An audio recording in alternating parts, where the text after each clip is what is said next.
Have you ever stepped into your backyard and felt, even for just a moment, like you were being watched? You probably were, and it has been happening longer than you realize. The birds in your yard have been observing you for months.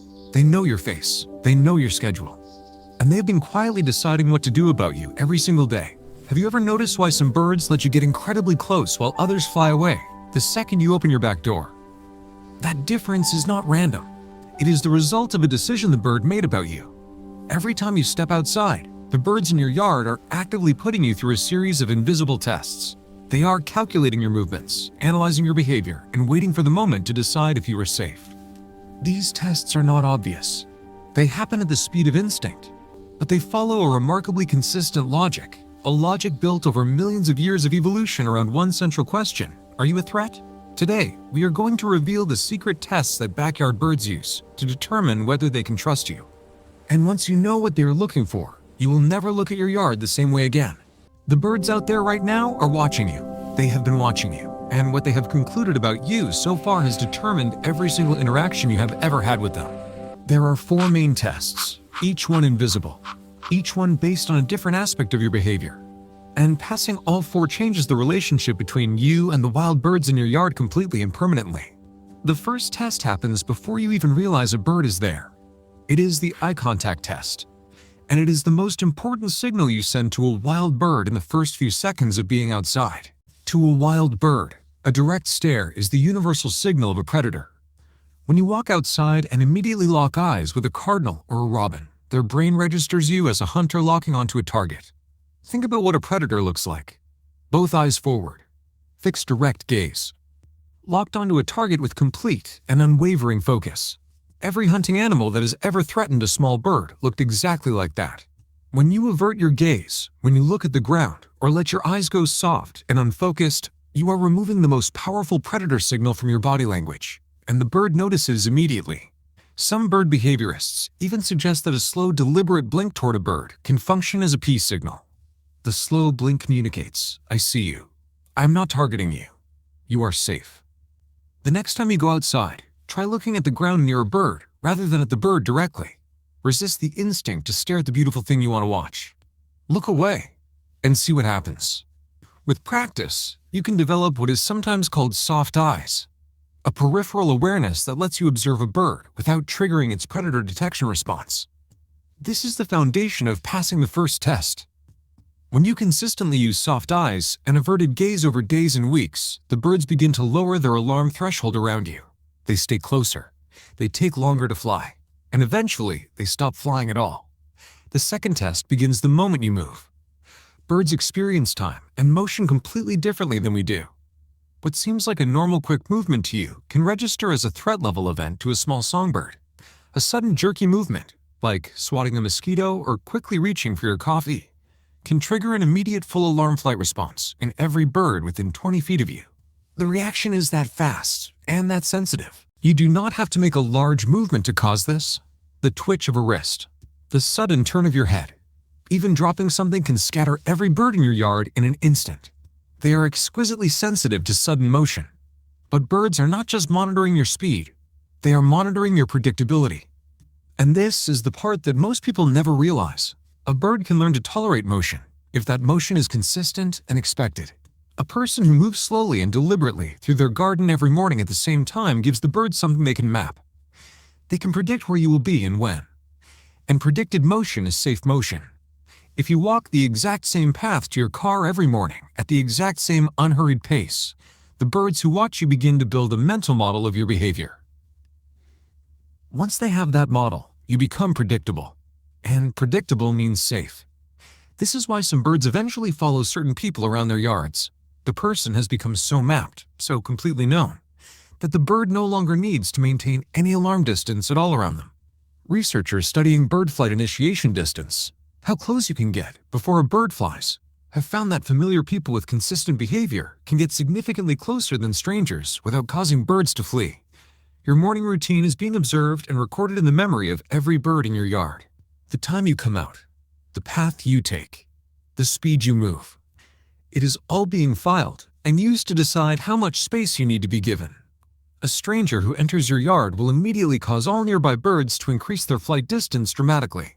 But you, the person they have mapped, may be able to walk past those same birds without them moving at all. The reward for passing the predictability test is genuinely extraordinary. Birds that have fully mapped a person will sometimes let that person come within inches, and occasionally they will land on them entirely voluntarily. The lesson is simple and difficult at the same time. Slow down. Be consistent. Move the same way at the same pace every time you are in the yard. Do this for weeks, and watch the distance between you and the birds quietly shrink. The third test is one that most backyard observers never even know is happening. And it may be the most socially sophisticated test of all. It is called the neighborhood gossip test. When you step outside, you are not being evaluated by just the bird you are looking at. You are being evaluated by the entire community network of birds that share your yard and the surrounding area. Certain species, blue jays, chickadees, and crows in particular, act as sentinel birds. They broadcast alarm information to every other bird within earshot. If they decide you are a threat, everyone hears about it immediately. Bird researchers have identified that birds use different alarm call types for different threat levels. A hawk above gets one type of call that sends birds diving for cover. A ground predator gets another, and a human gets its own specific call. The key is what happens after the sentinel sounds the subtle human presence alarm. If you ignore it and calmly continue whatever you are doing without sudden movement or direct staring, the sentinel observes your calm response. After watching you fail to act like a predator, after watching you ignore the alarm and simply exist calmly in the space, the sentinel will sound an all-clear signal. And the message goes out to every bird in the area. This one is okay. The birds are literally gossiping about your behavior and updating each other in real time. Every time you go outside, you are contributing to your reputation in the neighborhood bird network, whether you realize it or not. This is why your behavior on the bad days matters just as much as your behavior on the good days. One afternoon of startling the birds loudly can temporarily reset weeks of careful trust-building work in the network. The fourth and final test is the test of the offering. And this is where some of the most remarkable bird intelligence research becomes directly relevant to your own backyard experience. Crows in particular have been studied extensively for their face recognition abilities. Research has confirmed that they can identify and remember individual human faces and associate specific emotions and behaviors with those faces across years. But the evaluation in this final test is not just about whether they remember your face. It is about what they have associated with your face over time. What has your presence historically meant for them? Reliable provision or unpredictable threat? When you consistently provide high-quality food, black oil sunflower seeds, fresh suet, clean millet, and when you keep your feeders clean and well-maintained, you are building a record that the birds track and remember. A dirty feeder with moldy seed that sits unfilled for days sends a message just as clearly as a clean one, filled reliably every morning. The birds know the difference. They evaluate the quality and consistency of your offering every single day. Consistency in feeding is more important than generosity in any single feeding. A small amount of food provided reliably at the same time every day builds more trust than large amounts provided unpredictably and irregularly. Over time, birds begin to classify the people they interact with into two categories: providers and intruders. Passing the offering test means crossing from one category into the other. And once that classification changes, everything changes. There are documented cases of crows bringing small gifts, shiny objects, pieces of wire, buttons, to the windowsills of people who have fed them consistently over long periods. The offering has been reciprocated. The trust has become mutual. 4 tests: eye contact, speed, and predictability, the neighborhood gossip network, and the offering evaluation. These are the 4 invisible examinations every bird in your yard is running on you every time you step outside. Most people fail 2 or 3 of these tests without ever knowing the tests exist. They stare too long. They move too fast. They startle the sentry birds, or they let the feeder go empty during a cold week, and they wonder why the birds keep their distance. But when you understand the tests, everything becomes intentional. Every movement in the yard, every glance toward a bird, every time you fill the feeder, every morning you walk the same slow path to your garden, it all counts. Building trust with wild birds is not a dramatic process. It is made of tiny, almost invisible moments. A gaze averted at the right time, a slow step taken instead of a quick one, a feeder filled before it goes empty. The moment a bird first lands on your outstretched hand to take a seed is one of the most quietly profound experiences a person can have in their own backyard. But that moment is the result of months of invisible work. You are not just providing food. You are being evaluated by a living creature with its own intelligence, its own memory, and its own very high standards for what constitutes a trustworthy presence in its world. The birds that come to trust you completely, the ones that are already at the feeder when you come outside, that stay when you walk nearby, that sing from low branches while you sit in the yard, they are not tame. They are trusting. The difference between a tame bird and a trusting wild bird is everything. A tame bird has no choice. A trusting wild bird has made a decision. It has evaluated you, tested you, and concluded that you are worth staying near. That decision takes time.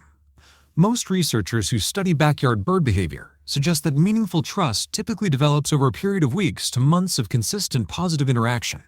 There are no shortcuts. Every day that you show up, move slowly, avoid direct staring, keep the feeder clean and full, and respond calmly to the sentry alarms, you're making a small deposit in an account that the birds in your yard are keeping very careful track of. Children who grow up in households where the backyard feeders are consistently maintained and where adults model calm, respectful behavior toward birds often find that the birds in their yard are significantly more approachable than birds in other yards. The relationship does not reset entirely in winter, though it does require maintenance. Birds that have learned to trust a yard and its human inhabitants will return to those same yards year after year, bringing with them the memory of safety. Parent birds have been observed bringing their fledglings directly to the feeders of trusted humans, essentially showing their young offspring where the safe places are. The trust you have built becomes part of that bird family's inherited knowledge of the territory. If you have felt that the birds in your yard keep their distance, that they always seem to fly just before you get close enough to really see them, the answer is almost certainly in one of the 4 tests. Something in your behavior is keeping the score low. The beautiful thing is that scores can change. The tests can be retaken. The trust that is not yet formed can still form. It simply requires consistent, deliberate, patient behavior over a sustained period of time. The sentry birds in your neighborhood are updating their assessments of you constantly. Every calm morning in the garden, every slow walk to the mailbox, every quietly filled feeder, each one shifts the needle slightly in your favor. When a bird finally tilts its head and looks at you with something that feels like genuine curiosity rather than alarm, you have crossed a threshold. Something has changed in its assessment of you. A test has been passed. Your yard exists within a larger bird community that extends across your neighborhood and beyond. The information the birds share about you travels further than you might imagine. Your reputation as a safe presence extends well beyond your property line. If you want to keep learning the secrets of your backyard birds, make sure to subscribe. Every week we go deeper into the hidden world happening right outside your window. Hit the bell so you never miss a video. Have you ever had a bird trust you enough to eat directly from your hand? Tell us about it in the comments below. We read every single one, and your story might be exactly what another viewer needs to keep going with their own patience practice. Until next time, go outside slowly. Look softly. Move gently. Fill the feeder. And remember, somewhere out there in your yard, a bird is watching you right now and updating its assessment. Make it a good one.